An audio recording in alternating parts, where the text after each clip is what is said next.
आरा से संजय श्रीवास्तव की रिपोर्ट। आरा शहर के वीर कुंवर सिंह रमना मैदान में शुल्क लेकर एंट्री कराने पर मामला जहां एक तरफ शांत हुआ, वहीं दूसरी तरफ बहियार में कचरा डंप बनाने का विरोध भी हो रहा है। नगर आयुक्त निरोज भगत ने अपनी प्रतिक्रिया देते हुए वीर कुंवर सिंह रमना मैदान के बारे में क्या कहा, आइए सुनते हैं। चर्चा यह भी है कि नगर आयुक्त निरोज भगत को बदनाम करने की साजिश भी की जा रही है। तो सर जो रमना मैदान का जो था कल से उद्घाटन जो हुआ अभी तक काउंटर पे टिकट बिकट रहा है, उसके बाद जो हुआ गेट खोल दिए गए हैं, क्या कहेंगे सर इस बारे में? बहुत सारा देखिए, ये लगभग 1 माह पूर्व जो है नगर निगम को ये पार्क हस्तांतरित की गई थी, रमना मैदान पार्क को। आपको ज्ञात होगा कि उसमें आर.के. सिंह सर पूर्व सांसद जो थे यहाँ पर, काफ़ी उन्होंने मेहनत किया था। 12 करोड़ से उस पार्क का निर्माण किया था। अब पार्क बहुत ही अच्छी स्थिति में थी। करीब 6 महीना पूर्व इलेक्शन के टाइम में उसको खोला गया था, चुनाव के पहले। उस समय उसकी स्थिति बहुत ही बेहतरीन थी। फिर सिनेरियो चेंज हुआ, लोग कुछ रिजल्ट का ही हुआ, फिर एनटीपीसी उसका रख रखाव कर रहे थे। इस बीच में कोई शुल्क लगा नहीं था उसमें, या कहीं कोई रोक टोक नहीं थी। जिला पदाधिकारी से भी हम लोगों ने इस संबंध में वार्ता की थी। तो जब पार्क मेरे पास आया तो हमने इस संबंध में जिला पदाधिकारी को भी सारा चीज़ संज्ञान में दिया कि सर उसमें गार्ड रखना, पार्क का देखभाल करना, पार्क में प्लांटेशन करना ज़रूरी है। इसलिए कि जो स्थिति पूर्व में थी 6 महीने पूर्व, वो आज की स्थिति में जब हम 5 दिन 6 दिन पार्क का दौरा किए थे तो हमने पाया था कि लगभग 70% पौधे तो ख़त्म थे। नल खोला हुआ था, जो ड्रेनेज सिस्टम था उसका भी जो जाली था वो भी गायब थे। कई बल्ब गायब थे, बल्ब जल नहीं रही थी। ज्ञात हो कि अभी तक जो था बिजली का बिल भी नगर निगम पर ही आ रहा था, चूँकि पूर्व में वे नगर निगम का ही अंतर्गत में थे। तो पहले वो मैदान था, रमना मैदान, जहाँ कुछ नहीं था। लोग खेलते थे, बच्चे खेलते थे, गाय माल जालू सब रहते थे उसमें। ये नहीं था कोई उस पर मेंटेनेंस चल नहीं रहा था, क्योंकि वो मैदान था, लोग आते थे जाते थे। लेकिन अब वो पार्क बन चुका है। पार्क और मैदान में बहुत फर्क होता है।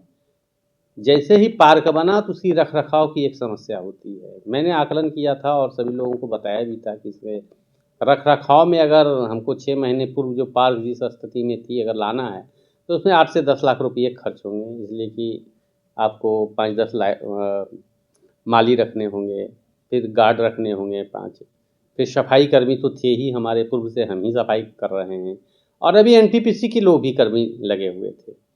लेकिन जो स्थिति थी हमेशा उस पर कोई, चूँकि रहते नहीं थे वहाँ पर, तो गाय का चरागाह बन गया था। यहाँ के लोग भी ध्यान नहीं देते थे। सुन लीजिए ना, हम ऊपर आ रहे हैं।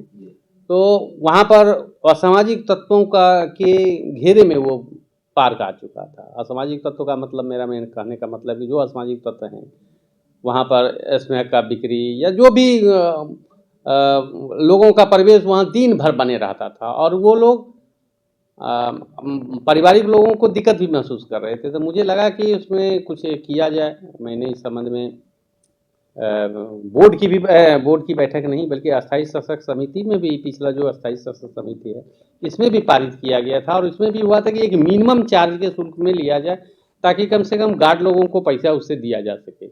और चूँकि म्यूनसिपलिटी एक्ट में भी है कि अगर कोई पार्क का हम अधिग्रहण करते हैं तो वहाँ पर टोकन रूप में भी कुछ लेना है, ताकि उससे कुछ ना कुछ हो, ऑडिटेबल ऑब्जेक्शन नहीं हो। तो इस आधार पर हमने 10 रुपये मात्र लगाया था, 100 रुपया पास, और इसमें सभी लोगों की सहमति थी। अस्थायी समिति में ये पारित किया गया था। आज भले ही वो लोग मुकर जाएं या जो भी उपस्थिति रही हो, हम नहीं जानते हैं।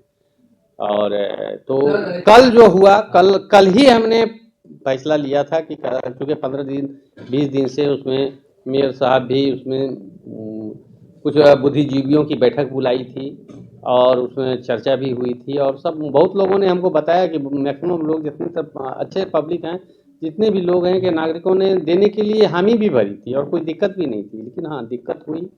कल जब ये चला तो बड़ी सुचारू रूप से चल रहा था। लगभग हमको लगता है कि 100-150 टिकट भी कट चुके थे।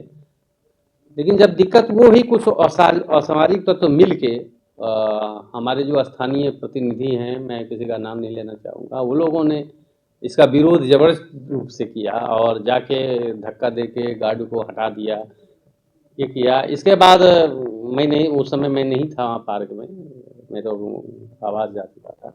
बाद में मालूम हुआ कि टिकट जो चालू किया गया था उसको माननीय महापौर द्वारा वापस भी ले लिया गया। इसका विरोध उप महापौर जी द्वारा किया गया। जो वापस किया गया नहीं, हमको कोई जानकारी नहीं थी। यहाँ मीडिया से ही हमको पता चला कि इसको वापस ले लिया गया है, हमको कोई जानकारी नहीं थी। लेकिन एक चीज़ हम कहना चाहेंगे आप लोगों से कि वो पार्क है और अभी 60% वो मैदान बन चुका है, उसमें जानवर रहते हैं, सब कुछ रहते हैं। पार्क में अगर कुछ भी रिस्ट्रिक्शन आप नहीं लगाते हैं, मिनिमम से मिनिमम भी टोकन मनी कर दीजिए, और नहीं लगाते हैं तो वो पार्क को, जो सुंदर पार्क है, स्वच्छ पार्क है, उसको मैदान बनने में कोई समय नहीं लगेगा। 50-60% तो अभी बन ही चुका है।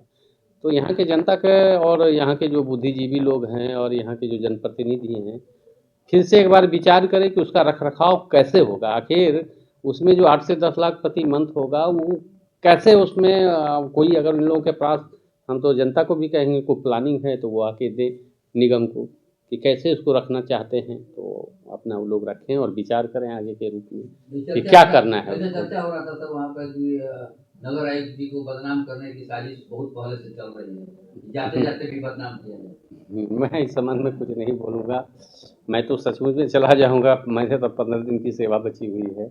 लेकिन ये तो यहाँ के लोगों को सोचना है कि जो सुंदर आरा और स्वच्छ आरा का जो सपना नगर निगम का है और हम इस प्रयास में लगे हुए हैं, उसको कैसे आके सुंदर बनाएंगे। इसमें जब तक कि जन भागीदारी नहीं होगी, जो यहाँ के जो नेता लोग हैं उनका सहयोग नहीं मिलेगा, तो ये संभव नहीं है।